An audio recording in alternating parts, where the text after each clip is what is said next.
This is Anne Valgora, 47, a former 911 dispatcher with a decade of experience. And the story started in a quiet afternoon in Bellevue, Nebraska, June 18th, 2019, when the phone at the local police station lights up. Her voice is shaky, panicked, or so it seems, as she reports a nightmare. Her husband, Steven Olsen, a 55-year-old public safety officer at the University of Nebraska Medical Center and a proud Army veteran, is dead. Officers rush to the scene and find Steven lying lifeless on the bedroom floor, a gunshot wound to his head. The room is eerily still, with Steven's tactical gear, boots, holster, 511 pants strewn around like a snapshot of his life. Anne, standing nearby, claims she woke up to find the front door unlocked, the alarm off, and no sign of the gun. She insists she and her two kids, sleeping in the same room, heard nothing. The cops exchange glances. Something's way off here, and it's not just the missing weapon. Let's dive into Anne's head. This isn't her first rodeo with high-stakes situations. 10 years as a 911 dispatcher means she's talked people through heart attacks, car crashes, you name it. So why is she acting like a grieving widow but looking like she's reading a grocery list? Her trauma feels staged, like she's auditioning for a true crime doc. That calm demeanor?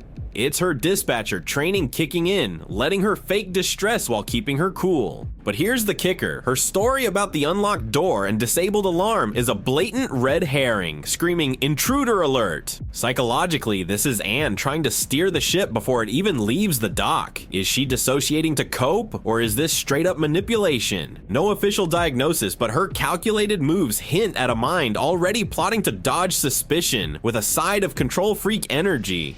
You know, if he's sleeping and someone else shot him, that's a weird position for his arm to be in. If you do this, and then your body goes limp, I think that arm position would be more natural. I think she hid the gun somewhere.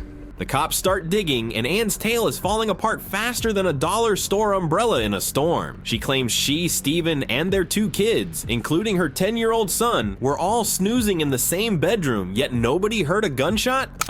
Guns aren't exactly whisper quiet. Then there's the missing .32 auto pistol. If Steven took his own life, where's the weapon? Anne's got an answer for everything. I didn't see a gun. I threw a blanket over him to shield my son. Shield him from what, Anne? The truth? Her lack of tears is raising major red flags. When the detectives press her about Steven's life, she casually drops that their marriage was rocky. Steven's heavy drinking, 3 to 4 whiskey and cokes a night, no weak pours, led to a separation, but they were working things out. She swears he'd never hurt himself, but the cops aren't buying it. Anne's story is a puzzle with half the pieces missing, and her cool as a cucumber vibe isn't helping her case. Anne's brain is working overtime to keep this mess under wraps. Her dispatcher background gives her a playbook on how investigations work, so she's trying to spin a narrative that points anywhere but at her. But those glaring inconsistencies, like sleeping through a gunshot, are rookie mistakes. Her self-reported anxiety disorder and OCD might be driving her to obsess over details, like hiding that gun, but they're also tripping her up. Psychologically, her calm exterior could be a defense mechanism, masking resentment towards Steven, or even emotional detachment from years of marital strife.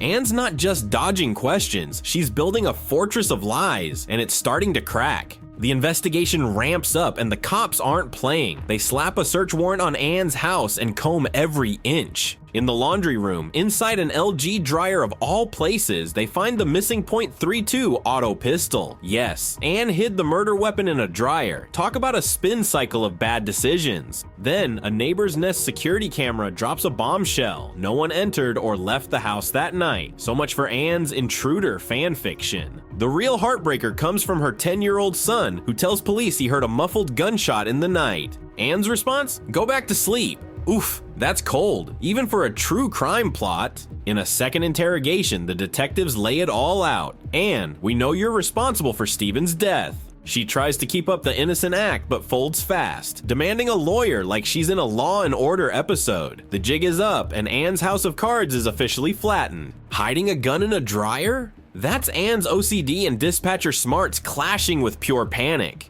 She knew the gun was her Achilles heel, so she stashed it somewhere tidy but not foolproof. Classic compulsive behavior under stress. Her son's confession is where things get messy. Telling a kid to ignore a gunshot shows Anne's prioritizing self-preservation over her child's well-being, a sign of emotional detachment that's chilling. Psychologically, the investigation's heat is breaking her down. Invoking a lawyer is her last-ditch effort to regain control, but her lack of emotional reaction, zero tears, zero panic, screams disconnection. Is it guilt, resentment from years of Steven's drinking? Whatever's going on, Anne's carefully crafted facade is toast, and she knows it. As the case heads to court, the truth about Anne's motives comes into focus, and it's as tragic as it is twisted. After leaving her dispatcher job, Anne relied on a monthly allowance from Steven when their marriage hit the rocks. Fueled by Steven's alcoholism and constant money fights, he cut her off, leaving her financially stranded. Prosecutors reveal Anne had her eyes on Steven's life insurance policy, where she was the sole beneficiary as a way out of her money troubles. But here's the twist. She never filed a claim, likely because the cops were closing in. The couple's history was a pressure cooker. Steven's drinking, their separation, and Anne's struggles with anxiety and OCD created a perfect storm. In July 2022, Anne took a plea deal, admitting to first-degree assault and tampering with evidence. By October 2022, she was sentenced to 40 to 50 years in prison, plus 1 to 2 years for tampering, locked away in Sarpy County Jail with a $2 million bond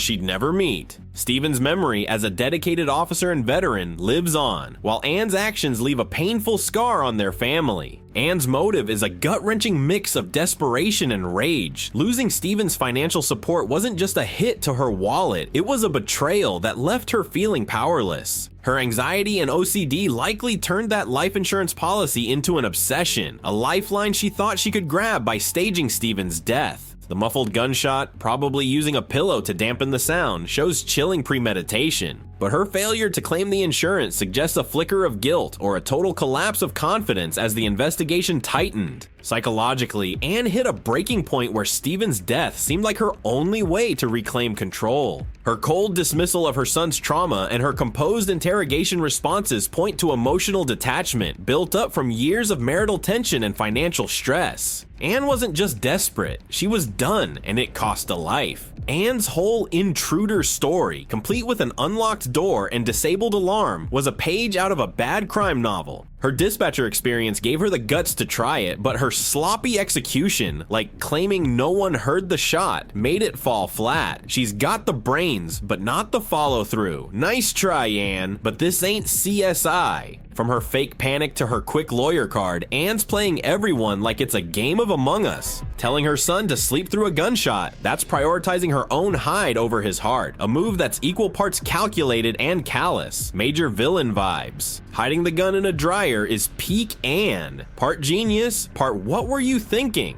Her OCD probably screamed, keep it neat, but her panic picked a spot that screamed guilty. It's like she wanted to get caught, or at least made it easy. Dryer, really? Anne was drowning without Steven's allowance. That life insurance policy was her ticket to financial freedom, or so she thought. Not filing a claim shows she knew she was cooked. Chasing dollar signs led to a life behind bars. Steven's whiskey habit and their endless fights over money had Anne at her wit's end. Years of resentment turned her from wife to ticking time bomb. His death was her way of saying, I'm out. Talk about a breakup gone nuclear. With her life spiraling, Anne needed to feel in charge. Staging Steven's death was her power move, a twisted attempt to rewrite her story. The cops, though, they weren't here for her script. Checkmate, Anne. Anne's anxiety and OCD didn't pull the trigger, but they cranked up her fixation on fixing her problems. Hiding that gun was compulsive chaos in action, a sign her brain was in overdrive. Mental health struggles don't justify murder, but they sure didn't help. Anne Valgora thought her 911 dispatcher chops could outsmart the system, but her plan crashed harder than a bad Zoom call. From a staged crime scene to a dryer full of secrets, her story is a roller coaster of deception, desperation, and downright bad choices. choices. Steven Olsen, a dedicated officer and veteran, deserved better than to become the victim of his wife's unraveling. Anne's psychological spiral, fueled by money woes, a broken marriage, and a need for control, turned a family's life upside down, leaving her son with trauma and a community in shock. Now serving 40 to 50 years, Anne's a cautionary tale about what happens when desperation takes the wheel. Let's honor Steven's memory by learning from this tragedy. Talk through your struggles, don't destroy lives over them.